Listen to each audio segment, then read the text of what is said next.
Om Shanti.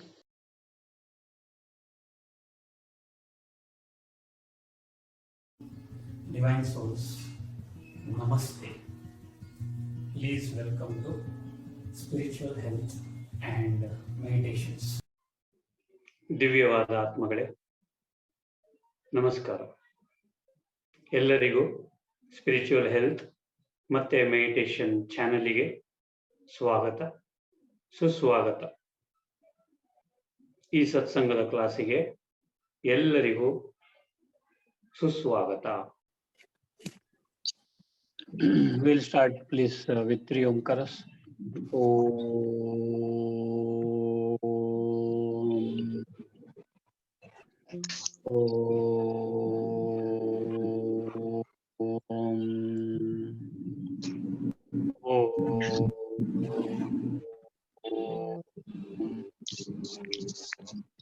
सहना भवतु, सहनौ भुनक्तु, सह वीर्यं करवावहै, तेजस्विनावधीतमस्तु मा विद्विषावहै.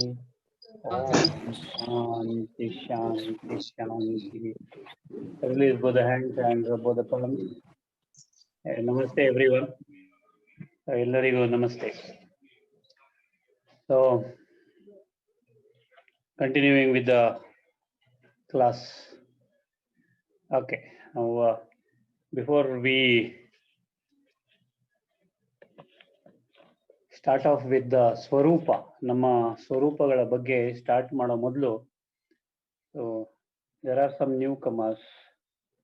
So newcomers ಕೆಲವರು ಆಕ್ಚುಲಿ ಕೆಲವೊಂದು ಕ್ವಶನ್ಸ್ ಅನ್ನ ಕೇಳಿದ್ದಾರೆ. ಸೊ ಆ ಕ್ವಶನ್ಸ್ ಪ್ರಕಾರವಾಗಿ ಸೊ ನಮ್ಮ ಆಕ್ಚುಯಲ್ ಅಂದ್ರೆ ನಮ್ಮ aim, goal, what is our goal and like what are the ways of achieving it. ಅದರದ್ದು just an overview I will ನಿಮಗೆ ಡಿಸ್ಕ್ರಿಪ್ಷನ್ ತರ ಕೊಡ್ತೀನಿ. ಸೊ ನಮ್ಮೆಲ್ಲರಿಗೂ ಈ ಶರೀರ ಇದೆ. This is what we call A ಸ್ಥೂಲ ಶರೀರ. ಈ ಸ್ಥೂಲ ಶರೀರ ಅಥವಾ ಸಾಕಾರ ಶರೀರ ಅಥವಾ physical body, that is what we call it. So ನಮಗೆ ಮೇನ್ ಆಗಿ chiefly there are 3 shariras. So this is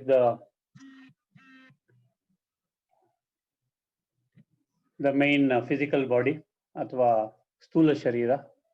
Then Sukshma Sharira is the astral body and the Karana Sharira is the causal body.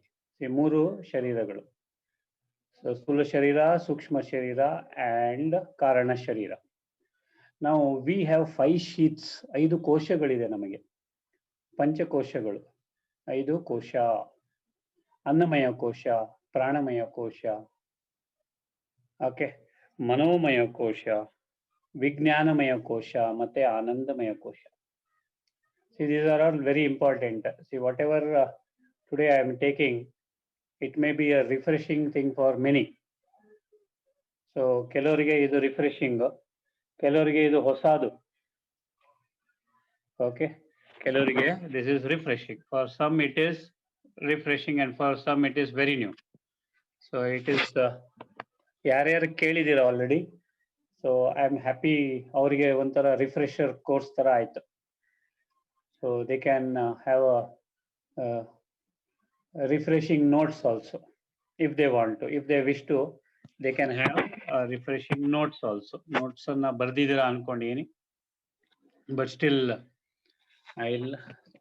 Okay, let me come back. 5 ಶರೀರಗಳು ನಾನು ಹೇಳಿದೆ, ಅಂದ್ರೆ 5 ಕೋಶಗಳು. ಮೊದಲನೇದು ಅನ್ನಮಯ ಕೋಶ. ಅನ್ನಮಯ ಕೋಶ ಅಂದ್ರೆ ನಾವು ಏನ್ ನೋಡ್ತಾ ಇದ್ದೀವಿ. See we can achieve our target, we can achieve our goal, okay, through this body. ಈ ದೇಹ ನಮಗೆ ಸಿಕ್ಕಿರೋದು as a vehicle to achieve our real purpose. ನಮ್ಮ ರಿಯಲ್ ಪರ್ಪಸ್ ಏನು? ಆತ್ಮಜ್ಞಾನ. ಆತ್ಮಜ್ಞಾನದಿಂದ ಪರಮಾತ್ಮನ ಜ್ಞಾನ ಅಥವಾ ಸೆಲ್ಫ್ ರಿಯಲೈಸೇಷನ್ ಅಥವಾ God realisation through self realisation. So how are we going to achieve it? This body is a vehicle. ಈ ದೇಹಕ್ಕೆ 5 ಕೋಶಗಳಿದೆ. ಸೊ ಅನ್ನಮಯ ಕೋಶ is what my physical eyes can see. ನನ್ನ ಫಿಸಿಕಲ್ ಕಣ್ಣು, ನಿಮ್ಮ ಫಿಸಿಕಲ್ ಕಣ್ಣು ಏನು ನೋಡುತ್ತೆ? ಅನ್ನಮಯ ಕೋಶ. ಸೊ ಈ ಅನ್ನಮಯ ಕೋಶಕ್ಕೆ ದಿಸ್ ಫಿಸಿಕಲ್ ಬಾಡಿ ಹ್ಯಾಸ್ 5 ಇಂದ್ರಿಯಾಸ್. And if you see this 5 ಇಂದ್ರಿಯಾಸ್, ಕಣ್ಣು, ಕಿವಿ, ಮೂಗು, ನಾಲಿಗೆ ಮತ್ತೆ ಸ್ಕಿನ್, ಈ 5 ಇಂದ್ರಿಯಗಳು ದೇ ಆರ್ ಔಟ್ವರ್ಡ್ ಬೌಂಡ್. ಬರೀ ಹೊರಗಿನ ಸಮಾಚಾರಗಳನ್ನ ಆತ್ಮಕ್ಕೆ ಬ್ರೈನ್ ಮೂಲಕ ತಿಳಿಸತ್ತೆ. Brain is an interface. Atma is the central, ಏನಂತಾರೆ, the chief, the master, the king, the hero, ಅಥವಾ ದ ಮೇನ್ ಆಕ್ಟರ್. ಓಕೆ, ಆ ಆಕ್ಟರಿಗೆ ಅಥವಾ driver, this is the vehicle, this body is the vehicle. ನಾವು ಈ 5 ಇಂದ್ರಿಯಗಳು outward bound. So these are the sense organs. ನಾವು senses ಯಾವುದು? So hearing, ಕೇಳುವುದು. ದೆನ್ ಸ್ಮೆಲ್, ಮೂಸುವುದು, ಅಥವಾ ಸ್ಮೆಲ್ಲಿಗೆ ಕನ್ನಡದಲ್ಲಿ ಏನು ಹೇಳ್ತೀರಾ? ವಾಸನೆ ತೆಗೆದುಕೊಳ್ಳುವುದು. ಓಕೆ. ನಾಲಿಗೆ ಟಚ್, ಐ ಆಮ್ ಸಾರಿ, ನಾಲಿಗೆ is taste. Skin is touch. Okay. And eyes is eyesight. So ಈ 5 senses, we call it in English. ಇದಕ್ಕೆ ಸೆನ್ಸಸ್ ಅಂತೀವಿ. ಸೆನ್ಸ್ ಆರ್ಗನ್ಸ್ ಅಂದ್ರೆ ಕಣ್ಣು, ಮೂಗು, ಕಿವಿ, ನಾಲಿಗೆ ಮತ್ತೆ ಸ್ಕಿನ್. ಸೊ ಇದರಿಂದ ನಾವೇನ್ ಮಾಡ್ತಾ ಇದೀವಿ? ನೋಡ್ತೀವಿ, ಕೇಳ್ತೀವಿ, ವಾಸನೆ ತಗೊಳ್ತೀವಿ, ಟೇಸ್ಟ್ ಮಾಡ್ತೀವಿ, ಮತ್ತೆ ಟಚ್ ಮಾಡ್ತೀವಿ. So these are the senses with the help of the sense organs. ಈ 5 ನಮ್ಮ ಫಿಸಿಕಲ್ ಬಾಡಿಗೆ ಸಂಬಂಧಪಟ್ಟದ್ದು. ಸೊ ನಾವು this has a particular frequency. It is a lower frequency. This is matter because we can see it. Energy cannot be seen, but matter can be seen. Matter is solidified energy. Now, ಈ matter, ಈ ದೇಹವನ್ನ ನಮ್ಮ ಈ physical ಕಣ್ಣಿನಿಂದ, ಸ್ಥೂಲ ಕಣ್ಣಿನಿಂದ, ಸಾಕಾರ ಕಣ್ಣಿನಿಂದ, ವ್ಯಕ್ತ ಕಣ್ಣಿನಿಂದ ನೋಡ್ಬೋದು. Okay. So that is what we call as body. Simple, physical body. Okay. ನಾವು ಈ ಬಾಡಿ, ಇದರ ಒಂದು ಫ್ರೀಕ್ವೆನ್ಸಿ ಇರುತ್ತೆ, ಇದರ ಒಂದು ಎನರ್ಜಿ ಡಿಸಿಪೇಷನ್ ಇರುತ್ತೆ. And that energy dissipation is low when compared to the other sheaths. ನಾವು will go to the next sheath, ಒಳಗಡೆ ಹೋಗ್ಬೇಕು. ನೆಕ್ಸ್ಟ್ ಶೀಟ್ ಇಸ್ ಪ್ರಾಣಮಯ ಕೋಶ. ಈ ಅನ್ನಮಯ ಕೋಶವನ್ನ ಹೆಲ್ತಿಯಾಗಿ ಇಡ್ಲಿಕ್ಕೆ ನೀವೇನ್ ಮಾಡ್ತೀರಾ? ವ್ಯಾಯಾಮ ಮಾಡ್ತೀರಾ, ಎಕ್ಸರ್ಸೈಸ್ ಮಾಡ್ತೀರಾ, ಫುಡ್ ತಗೊಳ್ತೀರಾ, ಎಲ್ಲವನ್ನ ಮಾಡ್ತೀರಾ, ಹೌದಾ ಇಲ್ವಾ? ಡಯಟ್ ಮಾಡ್ತೀರಾ. ಯಾವುದಕ್ಕೆ? ಈ ಅನ್ನಮಯ ಕೋಶವನ್ನ ಸ್ಟ್ರಾಂಗ್ ಅಂಡ್ ಹೆಲ್ತಿಯಾಗಿ ಇಟ್ಕೊಳ್ಳಿಕ್ಕೆ. ಪ್ರಾಣಮಯ ಕೋಶವನ್ನ ಹೇಗೆ ಮಾಡ್ತೀರಾ? Prana travels or pranic energy is always there in the body. 5 ಪ್ರಾಣವಾಯುಗಳಿದೆ: ಪ್ರಾಣ, ಅಪಾನ, ಉದಾನ, ಸಮಾನ, ವ್ಯಾನ. ದೇರ್ ಆರ್ 5 ಪ್ರಾಣವಾಯುಸ್: ಪ್ರಾಣ, ಅಪಾನ, ಉದಾನ, ಸಮಾನ, ವ್ಯಾನ. ಉಪವಾಯುಗಳಿದೆ. Will not go in detail with the upavayus, but I am just talking about the main 5 ವಾಯುಗಳು. ಓಕೆ. ಈ ಪ್ರಾಣಿಕ್ ಶೀತ್ ಏನಿದೆ, ನಾವು ಪ್ರಾಣಾಯಾಮದ ಮುಖಾಂತರ ಅದನ್ನ we can regulate, we can channelize, we can stay healthy by pranayama. So next, third one, important one, ಮನಸ್ಸು ಅಥವಾ ಮನೋಮಯ ಕೋಶ. ಸೊ ಮೊದಲನೇದು ಅನ್ನಮಯ ಕೋಶ, ಎರಡನೇದು ಪ್ರಾಣಮಯ ಕೋಶ, ಮೂರನೇದು ಮನೋಮಯ ಕೋಶ. Now, Manomaya Kosha is higher energy than the Pranamaya Kosha. Remember that. And Pranamaya Kosha is of higher energy than the Annamaya Kosha. So, Pranamaya Kosha Nantara Manomaya Kosha. See, what I am trying to do is, Rashmi Akka had asked me long back how to enter in. So, this is one by one. Modalnedu Annamaya Kosha. The next sheet we are entering is Pranamaya. The next is Manomaya. What does the Manomaya Kosha do? This mind, okay, mind, ಇದರ energy high ಇರುತ್ತೆ, ಹೌದಾ ಇಲ್ವಾ? ಈ mind ಅನ್ನೋದು higher than the other two ಯಾವುದು? ಪ್ರಾಣಮಯ ಕೋಶ ಮತ್ತೆ ಅನ್ನಮಯ ಕೋಶ. We can channelize our mind. What is the nature of the mind? To create thoughts. ಸಂಕಲ್ಪಗಳನ್ನ ಕ್ರಿಯೇಟ್ ಮಾಡೋದೇ nature of the mind. Okay. Now we can lead or channelize this mind such that our future is wonderful, our future is beautiful. ನಾನು ಹೇಳಿದ್ದೀನಿ, mind, there are 5 types of mind: conscious mind, subconscious mind, unconscious mind, higher conscious mind, super conscious mind. 5 minds are there. 5 minds: conscious mind, subconscious mind, unconscious mind, higher conscious mind, super conscious mind. Some say there is another extra, that is a supraconscious mind ಅಂತಾನು ಹೇಳ್ತಾರೆ. Okay, let us not go very deep into that. So I'm just telling you the types of minds. Conscious mind ಅಂದ್ರೆ ನೀವು conscious ಇದ್ದಾಗ ಏನು consciously think ಮಾಡ್ತೀವಿ ಅವಾಗ this conscious mind is operative. Subconscious mind is when you are in dream state. Unconscious mind, deep sleep state. Higher conscious mind, it is sometimes called as supraconscious mind. It activates only when you are meditating, or I'll put it this way, when you are having elevated thoughts. Elevated ಸಂಕಲ್ಪಗಳು, higher ಸಂಕಲ್ಪಗಳು, ಒಳ್ಳೆ ಅಫರ್ಮೇಷನ್ಸ್ಗಳು, okay, ಭಗವಂತನ ಬಗ್ಗೆ ಒಳ್ಳೆ affirmations ಅಥವಾ ಇದು ಮಾಡಿದಾಗ higher conscious. Super conscious mind. Super conscious mind is active when you are in deep meditation ಅಥವಾ samadhi. Super conscious mind becomes one with the universal consciousness. Super consciousness of ours becomes one with the universal consciousness in samadhi. So this is with the mind. I told you 5 different types of minds are there. ಹೌದಾ ಇಲ್ವಾ? Now mind ಗೆ there are 3 important duties ಅಥವಾ functions. I will tell you those 3 important functions of the mind. First one is ವಿಚಾರ ಮಾಡೋದು, thinking. ಎರಡನೇದು ಅನುಭವ ಮಾಡೋದು, ಅಂದ್ರೆ to feel and experience. ಮೂರನೇದು ಇಚ್ಛೆ ಮಾಡುವುದು, ಇಚ್ಛೆ ಅಂದ್ರೆ desire, want, that is ಇಚ್ಛೆ. ಹೌದಾ ಇಲ್ವಾ? That is ಇಚ್ಛಾ. So this is about the mind. Okay, ನಮ್ಮ ಮನಸ್ಸಿಗೆ, we have already spoken about this, there are components of mind. So ಮೈಂಡಿನ ಕಾಂಪೊನೆಂಟ್ಸ್ ಯಾವ್ಯಾವ್ದಿದೆ ಅಂತ I'll just brush through. Okay, I'm not going to go detail, I'm going to brush through, that is all, because we have already discussed when we had spoken about the soul, the Atman. The first one is the smriti or the memory. Components of the mind ಬಗ್ಗೆ ನಾವು discuss ಮಾಡ್ತಾ ಇದ್ವಿ. ಎರಡನೇದು ಸಂಕಲ್ಪ, ಮೂರನೇದು ಉದ್ದೇಶ, intention. Next is attention. Next comes ವೃತ್ತಿ, attitude. ಆಮೇಲೆ ಕಮ್ಸ್ ದೃಷ್ಟಿ, ಪರ್ಸೆಪ್ಷನ್. ದೆನ್ ಕಮ್ಸ್ ಸೃಷ್ಟಿ. ಅಂದ್ರೆ ಅರ್ಥ ಏನು? ನಮ್ಮ ಸೃಷ್ಟಿಯನ್ನ ಬದಲಾವಣೆ ಮಾಡ್ಬೇಕಂದ್ರೆ ನನ್ನ ಕರ್ಮಗಳನ್ನ ಬದಲಾವಣೆ ಮಾಡಬೇಕು. ಕರ್ಮಗಳನ್ನ ಬದಲಾವಣೆ ಮಾಡ್ಬೇಕಂದ್ರೆ ನನ್ನ ದೃಷ್ಟಿಯನ್ನ ಬದಲಾವಣೆ ಮಾಡಬೇಕು. ದೃಷ್ಟಿಯನ್ನ ಬದಲಾವಣೆ ಮಾಡ್ಬೇಕಂದ್ರೆ ನನ್ನ ವೃತ್ತಿಯನ್ನ ಬದಲಾವಣೆ ಮಾಡಬೇಕು. ವೃತ್ತಿಯನ್ನ ಬದಲಾವಣೆ ಮಾಡ್ಬೇಕಂದ್ರೆ ನನ್ನ ಭಾವನೆಗಳನ್ನ ಬದಲಾವಣೆ ಮಾಡಬೇಕು. ನೆನ್ಪಿಟ್ಕೊಳ್ಳಿ, ನನ್ನ ಭಾವನೆಗಳನ್ನ ಬದಲಾವಣೆ ಮಾಡ್ಬೇಕಂದ್ರೆ ನನ್ನ ಉದ್ದೇಶ, intention, I have to change it.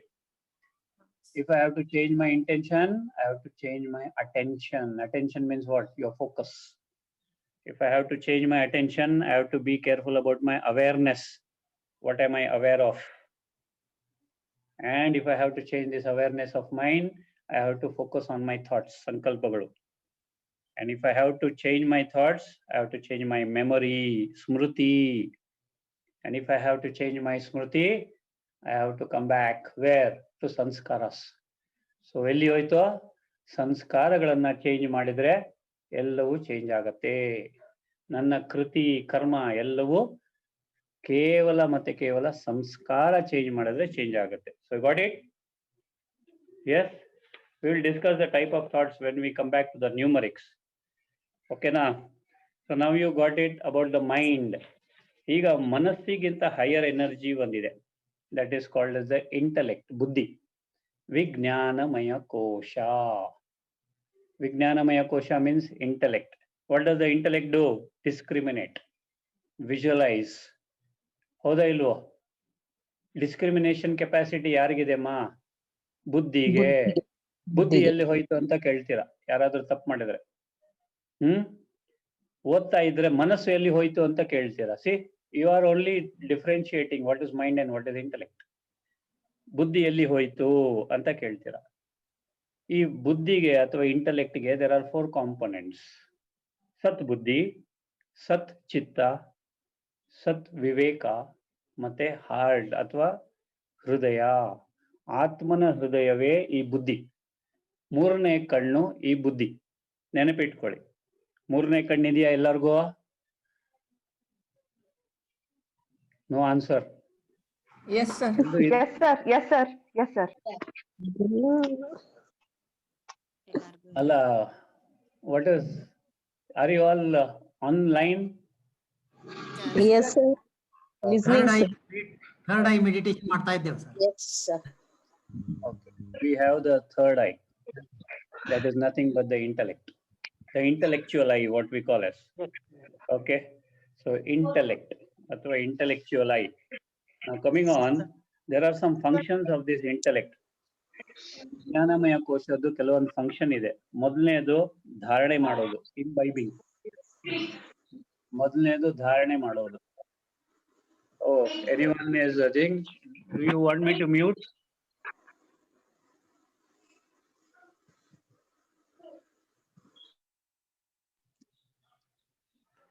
Okay, ಮೊದಲನೇದು ಧಾರಣೆ ಮಾಡ್ಕೊಳ್ಳೋದು. ಎರಡನೇದು ನಿರ್ಣಯ ತೆಗೆದುಕೊಳ್ಳೋದು, ಟೇಕಿಂಗ್ ಡಿಸಿಷನ್ಸ್. ಮೂರನೇದು ಡಿಸ್ಟಿಂಗ್ವಿಶಿಂಗ್ ಆರ್ ಡಿಟರ್ಮಿನಿಂಗ್ ಆರ್ ಡಿಸರ್ನಿಂಗ್ ಅಂತೀವಿ ನಾವು, ಡಿಸರ್ನ್ ಮಾಡುವುದು. ನಾಲ್ಕನೇದು ಅಂಡರ್ಸ್ಟ್ಯಾಂಡ್ ಮಾಡುವುದು. ಐದನೇದು ಟು ರ್ಯಾಷನಲೈಸ್, ತರ್ಕ ವಿತರ್ಕ ಮಾಡ್ತೀವಲ್ವಾ, ಇದು ಸರಿನೋ ಇಲ್ವೋ ಅಂತ. ಕೆಲವೊಮ್ಮೆ ಎರಡೆರಡು ಮೈಂಡ್ಗಳ ಅಂದ್ರೆ ಒಂದು ಮನಸ್ಸು ಹೇಳತ್ತೆ ಮಾಡು ಅಂತ, ಬುದ್ಧಿ ಹೇಳತ್ತೆ ಮಾಡ್ಬೇಡ ಅಂತ, ಎರಡೆರಡು, ಅದೇ ತರ್ಕ ವಿತರ್ಕ ಮಾಡುವುದು. ಆಮೇಲೆ ಮೆಮರೈಸ್ ಮಾಡುವುದು, ನೆನಪಲ್ಲಿ ಇಟ್ಕೊಳ್ಳೋದು. ಅಂಡರ್ಸ್ಟ್ಯಾಂಡ್ ಮಾಡುವುದು, ತಿಳಿದುಕೊಳ್ಳುವುದು. ಐದನೇದು ತರ್ಕ ವಿತರ್ಕ ಮಾಡುವುದು ಅಂದ್ರೆ ರ್ಯಾಷನಲೈಸ್ ಮಾಡುವುದು. ಆರನೇದು ಮೆಮರೈಸ್ ಮಾಡುವುದು. Got it every one of you? So I am preparing notes for everyone. So I am putting down notes. Okay, so that this will be third one. Determine ಮಾಡೋದು, ಡಿಸ್ಟಿಂಗ್ವಿಶ್ ಮಾಡೋದು, ಅಥವಾ ಯಾವುದು ಸರಿ ಯಾವುದು ತಪ್ಪು, to determine which is right and which is wrong.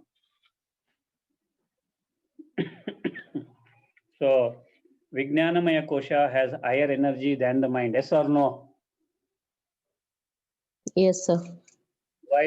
Because ಅದು rationalize ಮಾಡುತ್ತೆ, ಯಾವುದು ಸರಿ ಯಾವುದು ತಪ್ಪು ಅಂತ. It is like a filter. The intellect is like a filter. ಬುದ್ಧಿ is like a filter. So ಎಲ್ಲವನ್ನ ಬಿಡುವುದಿಲ್ಲ, ಯಾವುದು ಬೇಕು ನಮಗೆ ಅದು ಮಾತ್ರ ಬಿಡುತ್ತೆ. ಆಲೂಗಡ್ಡೆ ಹೋಗಿ ತಗೊಂಬ ಅಂದ್ರೆ ಯಾವ್ಯಾವ್ದೇ ತಗೊಂಬರಲ್ಲ, ಆರಿಸ್ಕೊಂಡು ಚೆನ್ನಾಗಿರೋದು ಮಾತ್ರ ತಗೊಂಬರುತ್ತೆ. ಹೌದಾ ಇಲ್ಲ? ಸರ್, ನಮ್ಗೆ ಡೆಲಿಮಾ ಬರಕ್ಕೆ ಏನ್ ಕಾರಣ ಸರ್? ಸಮಟೈಮ್ಸ್ ದ್ವಂದ್ವ ಬರುತ್ತಲ್ಲ, ಇದ್ ಮಾಡ್ಬೇಕು ಅದ್ ಮಾಡ್ಬೇಕು, ಅದು ಏನಕ್ಕೆ ಸರ್? ಅದೇ ನಮ್ಮ ಮನಸ್ಸು ಮತ್ತೆ ಬುದ್ಧಿ ಚರ್ಚೆ ಮಾಡ್ತಾ ಇರುತ್ತೆ.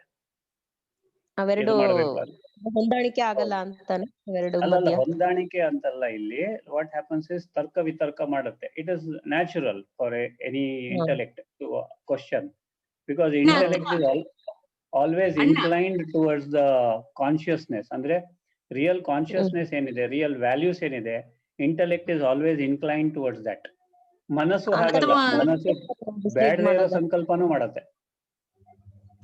ಅಥವಾ ಅನುಭವ ಕಡಿಮೆ ಇರ್ಬೋದೇನಣ್ಣ? You can put it that way. Experience ಯಾವಾಗ ಆಗತ್ತೆ? ಎಕ್ಸ್ಪೀರಿಯನ್ಸ್ ನಾವು ಮಾಡಿರ್ತಕ್ಕಂತ, ಈಗ ಮನಸ್ಸು ಸಂಕಲ್ಪ ಮಾಡುತ್ತೆ, ಬುದ್ಧಿ ನಿರ್ಣಯ ತಗೊಳುತ್ತೆ. ಈ ನಿರ್ಣಯ ತೆಗೆದುಕೊಂಡಂತಹ ಒಂದು ಎಕ್ಸ್ಪೀರಿಯನ್ಸ್ ಏನಾಗತ್ತೆ, ಅದನ್ನ ಸಂಸ್ಕಾರ ಸ್ಟೋರ್ ಮಾಡುತ್ತೆ. ಇದು ನೀವು ಅನುಭವ ಅಂತ ಕರಿತೀರಾ, ಬಿಲೀಫ್ ಸಿಸ್ಟಮ್ ಅಂತ ಕರಿತೀರಾ, ಸಂಸ್ಕಾರ ಅಂತ ಕರಿತೀರಾ, ರಿಸಾಲ್ವ್ಸ್ ಅಂತ ಕರಿತೀರಾ, ಹ್ಯಾಬಿಟ್ಸ್ ಅಂತ ಕರೀತಾ, ಏನಾದ್ರೂ ಕರೀರಿ. ಸರ್, ಅಂತ ಟೈಮಲ್ಲಿ ರೈಟ್ ಡಿಸಿಷನ್ ಮತ್ತೆ ಹೇಗೆ ಸರ್ ತಗೊಳಕ್ಕೆ ಸಾಧ್ಯ? Your intellect is powerful. C, here is one important thing. ಯಾವಾಗ್ಲೂ ಯಾವುದೇ ಒಂದು ಸಿಚುವೇಶನ್ ಅಲ್ಲಿ ದೇರ್ ಆರ್ 3 ಕಂಡೀಷನ್ಸ್. ಮೊದಲನೇದು ನೀವು ಹೇಳೋದು ಸರಿ, ಎರಡನೇದು ಅವ್ರು ಹೇಳೋದು ಸರಿ, ಮೂರನೇದು which is close to the truth. Got me? So which is closer to the truth of the two, ಅದರ ಪ್ರಕಾರ ನಿರ್ಣಯ ತೆಗೆದುಕೊಳ್ಳುವುದು. Okay okay, sir. So okay that is the thing. So ನೀವೇನ್ Thank you. ಹೇಳ್ತೀರಾ, ಅವರೇನ್ ಹೇಳ್ತಾರೆ, ಪರಮಾತ್ಮನ ಒಂದು ಅಡ್ವೈಸ್ ಅಥವಾ ಪರಮಾತ್ಮನ ಒಪಿನಿಯನ್ ಏನು? ಸೊ ಪರಮಾತ್ಮ ಮೀನ್ಸ್ ಕಾನ್ಶಿಯಸ್ನೆಸ್ ಅಂತಾನು ಕರಿಬಹುದು, ಅಥವಾ ಯೂನಿವರ್ಸ್, ಅಥವಾ ಎನರ್ಜಿ, ಅಥವಾ why I am putting here as paramatma is because paramatma is perfect. Okay, so Yes, sir. You Yes. Got it. ಈಗ Yes, sir. ಇಂಟೆಲೆಕ್ಟ್ ಅಂದ್ರೆ ವಿಜ್ಞಾನಮಯ ಕೋಶ ಏನ್ ಮಾಡುತ್ತೆ, it is higher energy than the manomaya kosha, pranamaya kosha and annamaya kosha. So this four we have crossed. Now the next is anandamaya kosha. ಈಗ ನೀವು Sir, ಆನಂದಮಯ ಕೋಶದಲ್ಲಿದ್ದಾಗ, ಆತ್ಮನಲ್ಲಿ ಸ್ಥಿತವಾಗಿದ್ದಾಗ, ಹೇಳಿಮ್ಮ. ಸರ್ ಈಗ ತಿಥಿ ಮಾಡೋದು ಎಲ್ಲ 3 ಪಿಂಡ ಪ್ರದಾನ ಆಗತ್ತಲ್ಲ ಸರ್, ಆ ತಿಥಿಗಳೆಲ್ಲ ಜ್ಞಾನಮಯ ಕೋಶಕ್ಕೆ ಹೋಗುತ್ತೆ ಅದರದ್ದು ಅಂತ ಕೇಳಿದೀನಿ, ನಿಜಾನಾ ಸರ್ ಅದು? ಓಕೆ ಅಕ್ಕ, ಇಲ್ಲಿ ತಿಥಿ ಬಗ್ಗೆ ಬಂದಾಗ ವಾಟ್ ಹ್ಯಾಪನ್ಸ್ ಇಸ್, ಅಲ್ಲಿ ಯಾವ ಕೋಶ, ನಿಮ್ 5 ಕೋಶಗಳಲ್ಲಿ ದೇರ್ ಆರ್ 3 ಮೈನ್ ಶೀಟ್ಸ್ ಅಂತ ಹೇಳಿದೆ. ಮೈನ್ ವಿಚ್ ಇಸ್ ಒಂದು physical, subtle and the third one is causal. ಈ ನೀವು ತಿಥಿ ಮಾಡೋದು, ಅಥವಾ ಯಾರಿಗಾದ್ರೂ ನೆನಪು ಮಾಡೋದು, ಅಥವಾ ಯಾರಿಗಾದ್ರೂ ಆಶೀರ್ವಾದ ಕಳಿಸೋದು, it will effect the causal body. Okay, causal body of that particular soul. Causal body ಅಂದ್ರೆ ಯಾವುದು? ವಿಜ್ಞಾನಮಯ ಕೋಶ. Okay, Okay, sir. ವಿಜ್ಞಾನಮಯ ಕೋಶಕ್ಕೆ ಇದೆ. ನೆಕ್ಸ್ಟ್ ಇಸ್, ಈಗ ಇಫ್ ಯು ಅಬ್ಸರ್ವ್ ನಾವು, ಈ ಮನೋಮಯ ಕೋಶ ಮತ್ತೆ ವಿಜ್ಞಾನಮಯ ಕೋಶ is controlled by one and only soul, Atma. And this Atma, Anandamaya Kosha, it controls or it channelizes or it has within it Anandamaya Kosha. So Anandamaya Kosha, if it is okay and all right, our entire body is perfect and healthy. Yes or no? ಈಗ ನೀವು Yes, sir. Physical plane ಅಲ್ಲಿ ದೇಹಕ್ಕೆ ಹುಷಾರಿಲ್ಲ ಅಂದ್ರೆ doctor ಹತ್ರ ಹೋಗ್ಬಿಟ್ಟು ಔಷಧಿ ತಗೊಳ್ತೀರಾ. It is physical. Matter can cure matter up to a certain extent. Remember that. But energy curing matter is possible. Which energy? The energy that you are having within yourself, that is the soul energy. ಆನಂದಮಯ ಕೋಶದಲ್ಲಿ if you can dwell, okay, then your body is free from all sorts of diseases. Adike, that is why whenever I teach yogasana, I focus more on the soul, not much on the body. I focus more on pranayama, on the mind, on the intellect and the soul. Very few on the physical body. Okay, so got it? ಆನಂದಮಯ ಕೋಶ ಅಂದ್ರೆ ಆತ್ಮನ ನಿಜವಾದ ಗುಣಗಳು ಯಾವ್ದಮ್ಮ? ಆನಂದ ಹೇಗೆ ಪಡಿಬಹುದು? ಖುಷಿಯಿಂದ. ಖುಷಿ ಹೇಗೆ ಪಡಿಬಹುದು? ಪ್ರೇಮ ಹೇಗೆ ಪಡಿಬಹುದು? ಶಾಂತಿ ಹೇಗೆ ಪಡಿಬಹುದು? ಸುಖದಿಂದ ಹೇಗೆ ಪಡಿಬಹುದು? ಶಕ್ತಿ ಹೇಗೆ ಪಡೆಯುವುದು? ಜ್ಞಾನದಿಂದ. ಜ್ಞಾನ ಹೇಗೆ? ಅಗೇನ್ ರಿಲೇಟೆಡ್ ಟು ವಿಜ್ಞಾನಮಯ ಕೋಶ. Got it? Yes, sir. Sir, Is it ಈಗ too ಯೋಗ ಮಾಡ್ಬೇಕಾದ್ರೆ complicated? if we have to concentrate on the Anandamaya Kosha only, how do we do that, sir? Can we do it? ಏನ್ ಮಾಡ್ಬೇಕಾದ್ರೆ?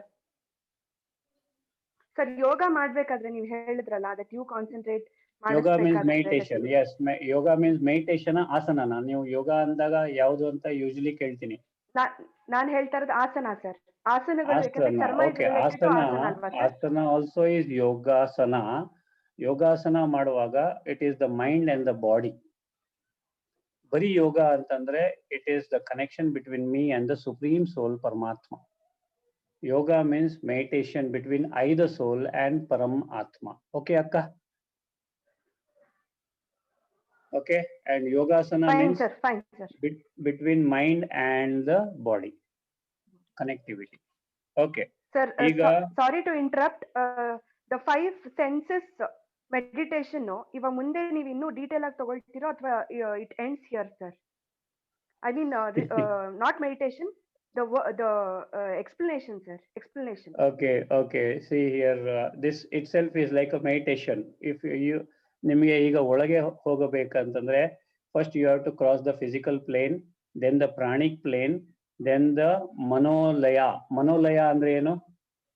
Channelising the mind, not killing the mind. Okay, ಲಯ ಅಂದ್ರೆ ಏನಮ್ಮ? Transformation. Laya doesn't mean destruction. Laya means transformation. Energy can neither be created nor be destroyed, but can be converted from one form to the other. Yes or no? Yes, sir. Sir. Yes, sir. Yes, sir. Yes, sir. Yes, sir. Okay, so energy cannot be destroyed. So what can it be done? Transformed or transferred. So ಇಲ್ಲಿ ಏನಾಗುತ್ತೆ? ಲಯ ಅಂತಂದ್ರೆ ಏನು? Transformation. ಓಕೆನಾ? Yes, sir. Yes, sir. So, okay, only a few are taking down the notes. I'm happy about them. Okay, ದೇವ್ರೆ. Class ಆದ ನಂತರ ಕವಿತಕ್ಕ ಹೇಗಿದ್ರು ಹಾಕ್ತಾರೆ ಅಂತನಾ? ಓಕೆ ದೇವ್ರೆ. ತಗೋತಾ ಇದೀವಿ ಸರ್, ನೋಟ್ಸ್ ತಗೋತಾ ಇದೀವಿ. Coming back. ಎಸ್ ಅಕ್ಕ. Coming back. ಸೊ ಆನಂದಮಯ ಕೋಶ ಅಂದ್ರೆ ಆನಂದದಲ್ಲಿ ನಾನು ಸದಾ ಇದ್ದರೆ, if I am always cheerful, if I am always happy, if I am always elevated, if I am always connected to God, everything will be fine. There won't be any problem at all. So Atmanana access ಮಾಡೋದು ಗೊತ್ತಾಯ್ತಾ? This is another form of self-realization, or the mode or the method of realizing yourself. ಅರ್ಥ ಆಯ್ತಾ ಎಲ್ಲರಿಗೂ? See, I gave you direct knowledge of the soul and then of Paramatma. And now, what am I doing? Giving you the knowledge through these koshas. Annamaya kosha, pranamaya kosha, manomaya kosha, vijnanamaya kosha, ಮತ್ತೆ ಆನಂದಮಯ kosha. Okay, so that is the thing. Okay, so you still can achieve by doing ಏನಂತಾರೆ ನೀವು ಯೋಗಾಸನ, next ಪ್ರಾಣಾಯಾಮ, ಅದಾದ ನಂತರ ನೀವು ಮನೋಲಯಕ್ಕೆ ಬರ್ಲೇಬೇಕು. ಮನಸ್ಸು ಆದ ನಂತರ ವಿಜ್ಞಾನಕ್ಕೆ ಬರ್ಲೇಬೇಕು, ಅಂದ್ರೆ ಜ್ಞಾನಕ್ಕೆ ಬರ್ಲೇಬೇಕು. ಜ್ಞಾನ ಇಲ್ಲದೆ ಇದ್ರೆ ನಮ್ಗೆ ವೈರಾಗ್ಯ ಸಿಗುವುದಿಲ್ಲ, ವೈರಾಗ್ಯ ಇಲ್ಲದೆ ಇದ್ರೆ ನಮ್ಗೆ ಮುಕ್ತಿ, ಜೀವನ್ ಮುಕ್ತಿ ಸಿಗುವುದಿಲ್ಲ. Okay, so you whatever you do, you have to come to the soul level only.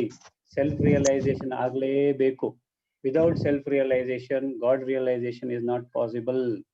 Without self realisation ಸಂಪೂರ್ಣವಾದ ಏನಂತಾರೆ ಭಗವಂತನಲ್ಲಿ ಸಮರ್ಪಣೆ ಅಥವಾ surrenderance is not possible. So self realisation is a prerequisite to everything. Okay, And what is the difference between sacrifice and renouncing? Very good question ದೇವ್ರೆ. Okay, sacrifice. ಈಗ ನಿಮ್ಮ ನಿಮ್ಮ ಹೋಗ್ತೀರಾ, ಫ್ರಿಜ್ ಓಪನ್ ಮಾಡ್ತೀರಾ. ಫ್ರಿಜ್ ಓಪನ್ ಮಾಡಿದಾಗ ಅಲ್ಲಿ ಒಂದೇ ಒಂದು ಐಸ್ ಕ್ರೀಮ್ ಇದೆ, ಅಂದ್ರೆ ಐಸ್ ಕ್ರೀಮ್ ಬೌಲ್ ಇದೆ. ಐಸ್ ಕ್ರೀಮ್ ಬೌಲ್ ಅಲ್ಲಿ ತುಂಬಾ ಐಸ್ ಕ್ರೀಮ್ ಇದೆ. ನಿಮಗೆ ಐಸ್ ಕ್ರೀಮ್ ತಿನ್ನುವ ಆಸೆ, ಅದನ್ನ ತೆಗೆದು ಡೈನಿಂಗ್ ಟೇಬಲ್ ಮೇಲೆ ಕೂತ್ಕೊಳ್ತೀರಾ. ನಿಮ್ಮ ಪುಟಾಣಿ ಓಡಿ ಬರ್ತಾನೆ, ಅಮ್ಮ ಅಮ್ಮ ನಾನು ಐಸ್ ಕ್ರೀಮ್ ತಿಂತೀನಿ. ಇನ್ನೊಬ್ಬ ಬರ್ತಾನೆ ಓಡಿ ಬಂದು, ಅಮ್ಮ ಅಮ್ಮ ನನಗೂ ಐಸ್ ಕ್ರೀಮ್ ಬೇಕು. ಸೊ ವಾಟ್ ಯು ಡೂ, ನಿಮ್ಮಲ್ಲಿ ಇರ್ತಕ್ಕಂಥ ಐಸ್ ಕ್ರೀಮ್ ಅನ್ನ ಬೈಟು ಮಾಡಿ ಇಬ್ರಿಗೂ ಕೊಡ್ತೀರಾ. ಅಥವಾ ಒಬ್ನೇ ಇದ್ರೆ, ಯಾರ ಮನೆಯಲ್ಲಾದ್ರೂ ಒಬ್ಬರೇ ಮಗಳೋ ಮಗನ ಇದ್ರೆ ಅವ್ರಿಗೆ ಕೊಡ್ಬಿಡ್ತೀರಾ. ಸೊ ಇಲ್ಲಿ ನಿಮಗೆ ತಿನ್ನುವ ಇಚ್ಛೆ ಇತ್ತು ತಾನೇ? Yes, Anna. So that means I am sacrificing my portion of the food and or my portion of whatever it is and giving it to the other person. This is sacrifice. Renunciation means idru onde ilde idru onde. I am satisfied with whatever I possess. I have renounced the world. I have renounced this ice cream. I have renounced. ಅಂದ್ರೆ ನಾನು ತೃಪ್ತನಾಗಿದ್ದೀನಿ, ಸಂತುಷ್ಟನಾಗಿದ್ದೀನಿ, ಸಂತೋಷನಾಗಿದ್ದೀನಿ. I don't require it.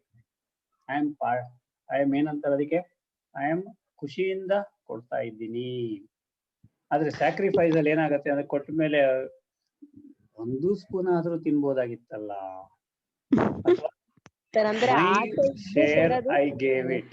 My share I gave it. ಅದೇ sir, ಆಸೆ ಇದ್ದು ಕೊಡೋದು sacrifice. ಆಸೆ ಇಲ್ದೆ ಇದ್ರು ಆಯ್ತು ಹೋದ್ರು ಆಯ್ತು ಅನ್ನೋದು ರಿನೌನ್ಸಿಯೇಷನ್ ಅಂತ ಹೇಳ್ಬೋದಲ್ಲ Yes ಸರ್? ಅಕ್ಕ, you can put it that way. ಸಂತುಷ್ಟತೆ, ಸಂಪೂರ್ಣ ಸಂತುಷ್ಟ ಮನಸ್ಸಿನಿಂದ Okay, contentment ಇಂದ ಕೊಡುವುದೇ ರಿನೌನ್ಸಿಯೇಷನ್. Got it ದೇವ್ರೆ? ಎಸ್ ಅಣ್ಣ. ಈಗ ನಾವು ಹೊರಗಡೆದು ಈಗ ತಿನ್ಬಾರ್ದು because we have some knowledge ಅಂತ ಅನ್ಕೊಂಡಿದೀವಿ. ಬಟ್ ಆಸೆ ಇಟ್ಕೊಂಡು ನಾವ್ ಅದನ್ನ ಬಿಡ್ತಾ ಇದೀವಿ ಅಂದ್ರೆ ತ್ಯಾಗ ಆಗತ್ತೆ. ಬಟ್ ಒಳಗಿಂದಾನೇ ಕಟ್ ಡೌನ್ 100% ಮಾಡ್ಬೇಕಂದ್ರೆ right. ರಿನೌನ್ಸ್ ಆಗತ್ತೆ. 100% right. 100% right. Way back when I took VR, I had one assay of vada pav. So I went to Bombay and I had maximum amount of vada pav, and then ಸಾಕು ಇನ್ನು vada pav ಬಗ್ಗೆ ಯೋಚನೆನೇ ಇಲ್ಲ ಅಂದಾಗ that's it, full stop. Then I returned back. Now vada pav ಇದ್ರು ಒಂದೇ, ಇಲ್ಲದೆ ಇದ್ರು ಒಂದೇ. Nothing is there. It cannot attract me. Sir but ಇಲ್ಲಿ ಒಂದು ನಮಗೆ ಒಳಗಡೆಯಿಂದ ಆಸೆನೆ ಬರಬಾರ್ದು. We are not suppose to control it. If we No control controlling. There are yes, okay, automatically it must happen. Restraining the mind. ಸಂತುಷ್ಟತೆಯಿಂದ you have to ready. That is how I dealt. I am giving you my example, okay? ನನ್ನ personal example ಕೊಡ್ತಾ ಇದ್ದೀನಿ. Okay, ಸಂತುಷ್ಟನಾಗಿ, are you happy? Are you content? Then are you renouncing? That is important. Bhagavad Gita says, asks you to renounce, not to sacrifice. Remember that. Yes, sir. The scriptures tell you to renounce, not to sacrifice. ಅರ್ಥ ಆಯ್ತಲ್ಲ? Because in sacrifice ಒಂದು ಬೀಜ ಉಳ್ದಿರುತ್ತೆ, ಅಂಶ ಉಳ್ದಿರುತ್ತೆ. ಅದು ಯಾವತ್ತಾದ್ರೂ ನೀರು ಬಿದ್ದಾಗ where attention goes energy flows, and where energy flows that thing will grow. So ನೀವು ಯಾವಾಗ ಅದ್ರ ಮೇಲೆ ಫೋಕಸ್ ಮಾಡ್ತೀರಾ, ಅದು ಮೊಳಕೆ ಹೊಡೆದು ಪ್ಲಾಂಟ್ ಆಗಿ, ಗಿಡ ಆಗಿ, ಮರ ಆಗೋ ಸಾಧ್ಯತೆ ಇದೆ. ನೆನ್ಪಿಟ್ಕೊಳ್ಳಿ. ಅದಕ್ಕೆ renouncing is different from sacrifice. Sacrifice ಅಲ್ಲಿ ಒಂದು ಬೀಜ ಇರಿದೆ. ಸರ್ ರಿನೌನ್ಸ್ ಬೆಸ್ಟ್ ಹಂಗಾರೆ ಅಲ್ವಾ sir? Always renouncing. If you don't renounce this body, if you don't renounce this world, ಮುಕ್ತಿ ಜೀವನ್ ಮುಕ್ತಿ ಸಿಗೋದಿಲ್ಲ. Yes sir. ಓಕೆ ಅಣ್ಣ, ಗುಡ್ ಇನ್ಫಾರ್ಮೇಶನ್, ಥ್ಯಾಂಕ್ಸ್ ಅಣ್ಣ. ಸರ್ ಇಲ್ಲಿ Thank you. ಸರ್ Thank ಇಲ್ಲಿ you. Yes, ma'am. ಇವಾಗ ಹಾಗಾದ್ರೆ ಪೂರ್ತಿಯಾಗಿ ಅನುಭವಿಸಿ ಇನ್ನ ನನಗೆ ಅದರದ್ದು ವಿಷಯವೇ ಬೇಡ, ನನಗ್ ಸಾಕಾಗಿದೆ ಅಂತ ನಮ್ಗೆ ಅನ್ಸೋದು ಯಾವಾಗ sir? Because it's going on. That depends on your intellect. That depends on your intellect. And that will happen through meditation? Yeah, absolutely right. Okay sir, okay. ಅಣ್ಣ ತಿನ್ಬೇಕು ಅಂತ ಕೆಲವು ಟೈಮ್ ಅನ್ಸುತ್ತಲ್ಲ ಅಣ್ಣ. ಓಂ ಶಾಂತಿ ಅಣ್ಣ. ತಿಂತಾ ಇರಿ, ನಿಮ್ಗೆ ಸಾಕು ಅನ್ನೋ ಅಷ್ಟರಿಗೆ ತಿನ್ನಿ. ಆಮೇಲೆ you feel fine. I am happy with this. Okay, ಈಗ ನಿಮ್ಗೆ ಆರೋಗ್ಯದ ಕಡೆ ಗಮನ ಇದ್ರೆ ತಿನ್ನೋದ್ರಲ್ಲಿ ಸಂತುಷ್ಟತೆ ಇದೆಯಾ? ಅಲ್ಲ, ಆರೋಗ್ಯ ಕೆಟ್ಟ ಕೆಲವು ಟೈಮ್ನಾಗ ಆ ತರದ್ದೊಂದು ಆಸೆ ಬಂದೋಗುತ್ತೆ ಅಷ್ಟೇ, ಪ್ರತಿದಿನ ಏನ್ ಬರೋದಿಲ್ಲ ಅಲ್ವೇನಣ್ಣ? ಅದಕ್ಕೇನ್ ಅನ್ಬೇಕು, ಆರೋಗ್ಯ ಕೆಟ್ಟಾಗ ಬರೋಂಥದ್ದು. ಓಕೆ, ಆರೋಗ್ಯ. ಸೊ ಆರೋಗ್ಯ ಗಮನದಲ್ಲಿ ಇಟ್ಟಾಗ ನಾನು ಎಷ್ಟು ತಿನ್ಬೇಕು, ಒಂದು ಲಿಮಿಟ್ ಇದೆ, ಆ ಲಿಮಿಟಿನಷ್ಟು ತಿನ್ನಬೇಕು. ಹೌದಾ ಇಲ್ವೋ? So can I hold on to that limit? See what is meant by habit. Habit means ಅದು ನನ್ನನ್ನ ಕಂಟ್ರೋಲ್ ಮಾಡಬಾರ್ದು, ನಾನು ಅದನ್ನ ಕಂಟ್ರೋಲ್ ಮಾಡಿದ್ರೆ that is not an habit. ಅರ್ಥ ಆಯ್ತಾ ಅಕ್ಕ? ಈಗ ಸ್ವೀಟ್ ತಿನ್ನೋದು, ಸ್ವೀಟ್ ತಿನ್ಲೇಬೇಕು ಊಟ ಆದ್ಮೇಲೆ, ಅಥವಾ ಮಜ್ಜಿಗೆ ಅನ್ನ. ಕೆಲವರಿಗೆ ಮಜ್ಜಿಗೆ ಅನ್ನ ಊಟ ಮಾಡ್ಲಿಲ್ಲ ಅಂದ್ರೆ ಆಗ್ಲಿಲ್ಲ, ಅವ್ರದ್ದು ಊಟ ಓವರ್ ಆಗಿಲ್ಲ. ಮಜ್ಜಿಗೆ ಅನ್ನ, ದೇ ವಿಲ್ ಕ್ರೇವ್ ಫಾರ್ ಮಜ್ಜಿಗೆ ಅನ್ನ. So that is habit. Okay, habit that should not control you. ಬೆಳಗ್ಗೆ ಎದ್ದ ತಕ್ಷಣ ಕಾಫಿ, ಅಥವಾ ಸಂಜೆ ಆದ ಕೂಡಲೇ ಕಾಫಿ, ಅಥವಾ 10 ಗಂಟೆಗೆ ಕಾಫಿ ಅಥವಾ tea. So that should not control you. You should control that craving. If you are controlling that craving, then it is not a habit. If that habit is controlling you, that is called as a habit. Okay ಅಣ್ಣ. Okay ಅಣ್ಣ. Habit ಆಗ್ಬಾರ್ದು ಅಂದ್ರೆ ಅದು ನಿಮ್ಮನ್ನ control ಮಾಡಬಾರ್ದು. ನೆನ್ಪಿಟ್ಕೊಳ್ಳಿ, ನೀವು ಅದನ್ನ ಕಂಟ್ರೋಲ್ ಮಾಡ್ಬೇಕು.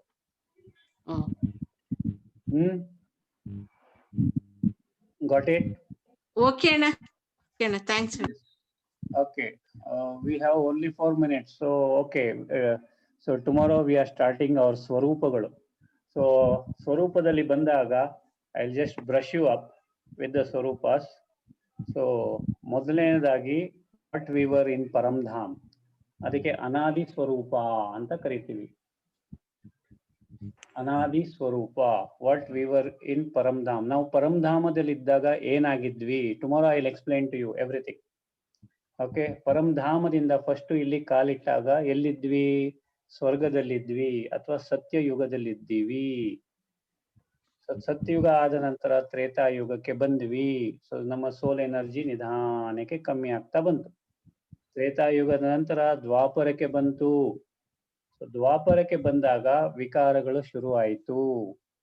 So vices started from Dwapara. So Satyuga Tretayuga is always called as swarga. So ಸ್ವರ್ಗದಲ್ಲಿ ವಿಕಾರಗಳು ಇಲ್ಲ. I will give you an explanation of what is the sanskara of Satyuga, what is the sanskara of a soul who is in Satyuga. So ನೀವೆಲ್ಲ ಸತ್ಯುಗಿ ಆತ್ಮಗಳು ಅಂದ್ರೆ ದೇವಿ ದೇವತಾ ಆತ್ಮಗಳು ಆಗಬೇಕಂದ್ರೆ ಸತ್ಯುಗಿ ಸಂಸ್ಕಾರಗಳನ್ನ ಇಂಬೈಬ್ ಮಾಡ್ಕೋಬೇಕು. ಅದನ್ನ ಹೇಳ್ಕೊಡ್ತೀನಿ ನಿಮ್ಗೆ. ಅದನ್ನ ಮಾಡಿಕೊಂಡರೆ ದೇವಿ ದೇವತೆಗಳು ಆಗುವುದು ಖಂಡಿತ. ನೆಕ್ಸ್ಟ್ ತ್ರೇತಾಯುಗ, ದ್ವಾಪರ ಯುಗ, ಆ ನಂತರ ಕಲಿಯುಗ. ಸೊ ಕಲಿಯುಗದಲ್ಲಿ ಏನಾಗಿದ್ದೀವಿ? ಕಲಿಯುಗದಲ್ಲಿ ಈ ಒಂದು ಜ್ಞಾನ ಸಿಕ್ಕಿದ ನಂತರ ನಾನೇನಾಗ್ತೀನಿ, ಯಾವ ಸ್ವರೂಪ ತೆಗೆದುಕೊಳ್ಳುತ್ತೇನೆ. ಈ ಸ್ವರೂಪದ ನಂತರ ಮತ್ತೆ ನಾನು ಡೈಟಿ ಸೋಲ್ ಅಥವಾ ದೇವಿ ದೇವತೆ ಆಗುವ ಮುನ್ನ ಒಂದು ಸಂಧಿ ಇದೆ, ಅದು ಏಂಜಲ್ ಅಥವಾ ಫರಿಷ್ಠೆಯ ಸ್ವರೂಪ. ಸೊ ಹೀಗೆ 5 ಸ್ವರೂಪಗಳ ಬಗ್ಗೆ tomorrow we will start a detailed explanation. Okay, so deep ಆಗಿ we will go and we will learn, we will discuss. So any questions are invited and we will try to clear it off. Sir, ಮಹಾಭಾರತದಲ್ಲಿ ನರಕದ ವಿಚಾರ ಪ್ರಸ್ತಾಪ ಆಗಿದೆ. ಯಾವ್ದ್ರದಕ್ಕ? ನಡ್ಕೊಂಡು ಹೋಗೋದು ಮಹಾಭಾರತದಲ್ಲಿ ಆಗಿದೆಯಲ್ಲ ಸರ್? Yes ma, ಮಹಾಪ್ರಸ್ಥಾನ. ನಿಜವಾಗ್ಲೂ ಹೌದು ಸರ್, ನರಕ ಇದೆಯಾ ಸರ್? ನರಕ ಅನ್ನೋದು ಇಲ್ಲೇ ಇದೆ, ಸ್ವರ್ಗ ಅನ್ನೋದು ಇಲ್ಲೇ ಇದೆ. If I am happy that is swarga, if I am sad that is naraka. So it is a state of mind. There are 7 lokas, upper lokas, 7 lokas, downward lokas. All these are nothing but metaphysical. It is the state of your mind. ಯಾವ state ಅಲ್ಲಿ ನೀವಿದ್ದೀರಾ, ಯಾವ state of mind ಅಲ್ಲಿ ನಾವಿದ್ದೀವಿ. ಈಗ ಆನಂದಮಯ ಕೋಶದ ಬಗ್ಗೆ ಅಥವಾ ಸಂಪೂರ್ಣವಾದ ಪರಮಾನಂದದಲ್ಲಿ ಇದ್ದಾಗ when we experience the universal consciousness, ಯಾಕಂದ್ರೆ ಆನಂದಮಯ ಕೋಶದಲ್ಲಿ I am in soul consciousness. This soul consciousness becomes one with the universe, hence it is called as a universal consciousness. ಈ ಒಂದು ಸ್ಥಿತಿಯಲ್ಲಿ ಇದ್ದಾಗ states. Okay, when I am always angry, always trying to do something or other to someone, or getting hurt or hurting someone, ಅದು ಸ್ವರ್ಗನ ನರಕನೋ? ನರಕ. ನರಕ sir. Absolutely right. Okay, yes. Sujay Akka, you will have to put that in message please, because it is a long message and less than 1 minute ಇದೆ. ನಾನು ಅದನ್ನು ಓದುವಷ್ಟೊತ್ತಿಗೆ disconnect ಆಗೋ ಸಾಧ್ಯತೆ ಇದೆ. So that's a good question I think, but put it in message ದೇವ್ರೆ ದಯವಿಟ್ಟು. Okay ಅಕ್ಕ, ಸುಜಯ ಅಕ್ಕ. Where is Sujaya Akka? She asked a question and okay, anyway. So this is about ನಮ್ಮ 5 ಕೋಶಗಳು. 5 ಕೋಶಗಳ ಮುಖಾಂತರವೂ ಸಹ ನಮಗೆ ಮುಕ್ತಿ, ಜೀವನ್ ಮುಕ್ತಿ ಅಥವಾ ಗತಿ ಸದ್ಗತಿ ಸಿಗುವ ಸಾಧ್ಯತೆಗಳು ಇವೆ. So now you know how to access your ಆನಂದಮಯ ಕೋಶ. ನಿಮ್ಮ ನಿಜವಾದ ವ್ಯಾಲ್ಯೂಸೇ ಆನಂದಮಯ ಕೋಶ. ಆತ್ಮನ ಜ್ಞಾನವೇ ಆನಂದಮಯ ಕೋಶ. ಆತ್ಮನಲ್ಲಿ ಸ್ಥಿತವಾಗುವುದೇ ಆನಂದಮಯ ಕೋಶ. ಆತ್ಮನಾಗಿ ಆತ್ಮನನ್ನ ನೋಡುವುದೇ ಆನಂದಮಯ ಕೋಶ. Please come to namaskara mudra. 3 omkaras please.